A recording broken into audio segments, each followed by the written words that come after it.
In this video, I'm going to demonstrate how to install RJ45 heads. On the table, you can see the common tools used to install the heads. Here's a Cat6 Ethernet patch cable. We're going to make something just like this. Behind it on the table, you can see some other patch cables, some Cat5e patch cables.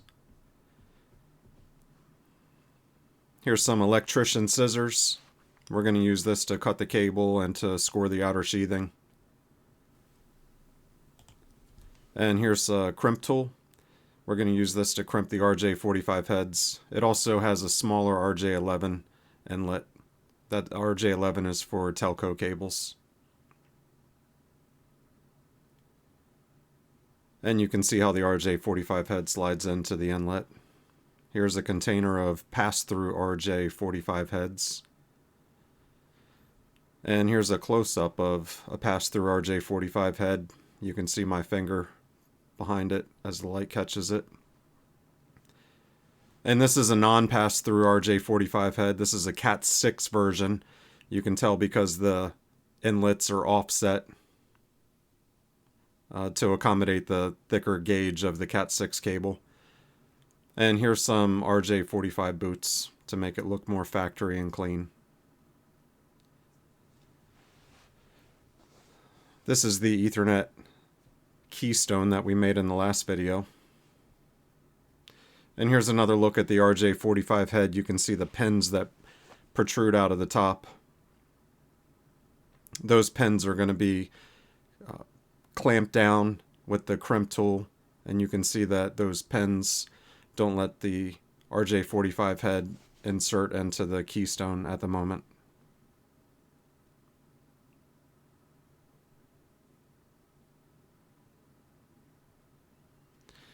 To start off, we're just going to slide one of the RJ45 head boots on there. We're going to lightly score the outer sheathing of the Cat5e cable that I'm using in this case. You should be using Cat6 most likely. Cat5's a bit cheaper. I'm going to use that for the demonstration. Gonna pull back the part of the outer sheathing that we scored, and then we're going to use the string that you can find inside to peel back the cable and then cut off the excess.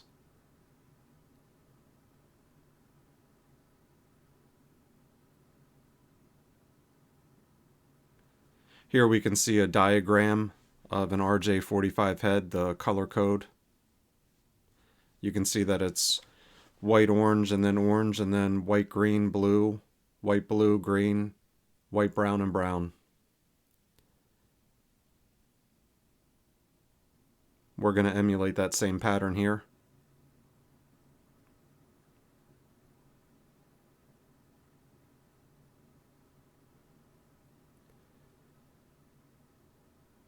Since all Cat5e and Cat6 cable is unshielded twisted pair UTP cable, we're going to untwist each pair of cable.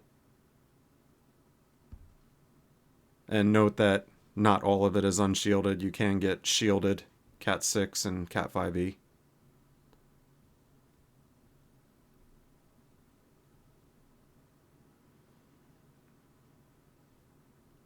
Here we're just making sure we have the correct pattern according to the color code. I just needed to move that green of the green pair of cable over to the right side of the blue pair. And here, to flatten out and straighten the cables and make them insert into the RJ45 head easier, we're just going to pull on the cable as we twist them or wiggle them.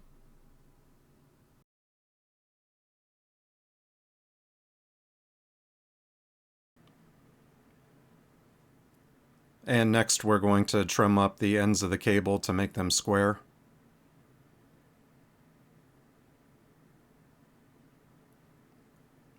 Trim it down to about 1/2 inch.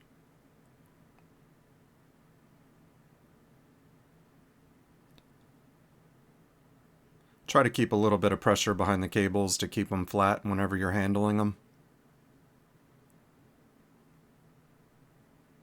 And slide the cable into the head.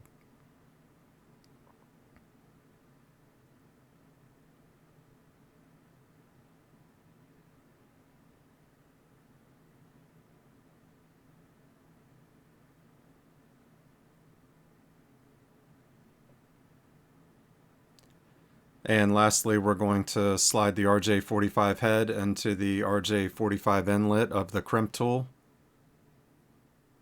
and squeeze the handle to crimp it down with the ratcheting mechanism. I usually give it a couple squeezes. When you squeeze the crimp tool, it presses in those gold colored pins at the end and also a clamp there towards the back end of the cable where the sheathing inserts into the RJ45 head. And lastly, slide the relief boot up over the end of the RJ45 head. And there you have it, a factory installed RJ45 head.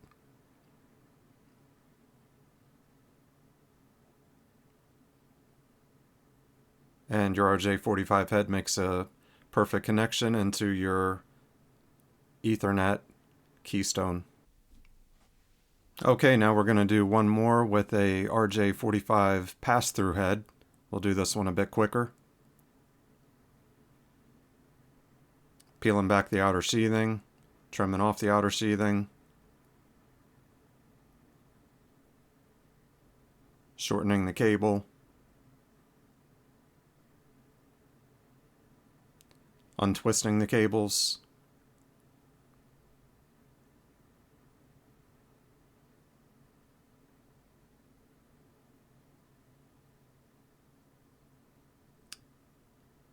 orienting the cables according to the color code,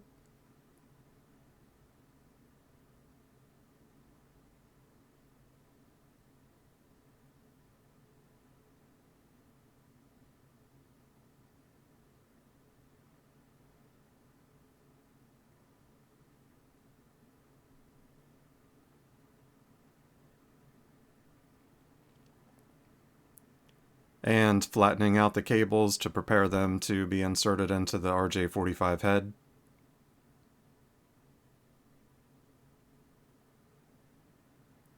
Checking the color code.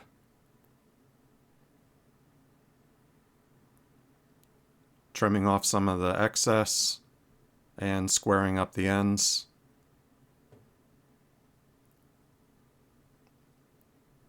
The length isn't as important when you trim off the end of the cable when you're using an RJ45 pass-through head, because you're going to be able to control the length afterwards. You can see how the cable comes through the end of the RJ45 head. And you want to make sure that that outer sheathing, the white portion of the cable, comes all the way up there underneath of that clamp at the back end of the RJ45 head. If you look at the non-pass-through RJ45 head that I just previously did, I didn't trim it off enough. You can see how much it needs to be trimmed off. And we'll do another close-up here.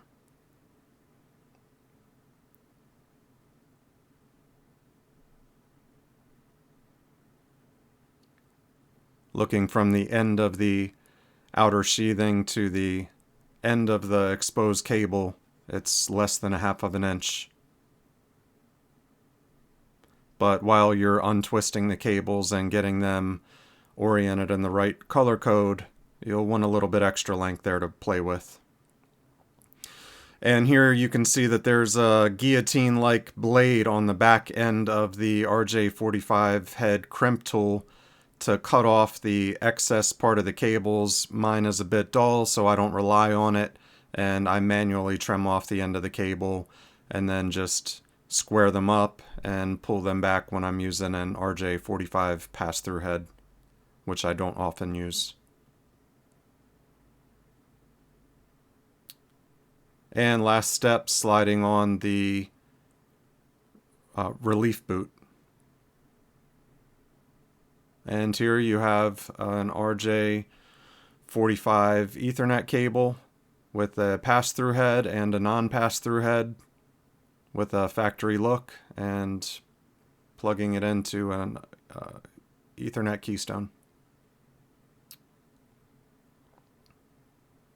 And quick tip, if you're making a couple of these up in the field and you just want to keep them organized, you can use some of that excess cable as a quick cable tie. And thank you for watching.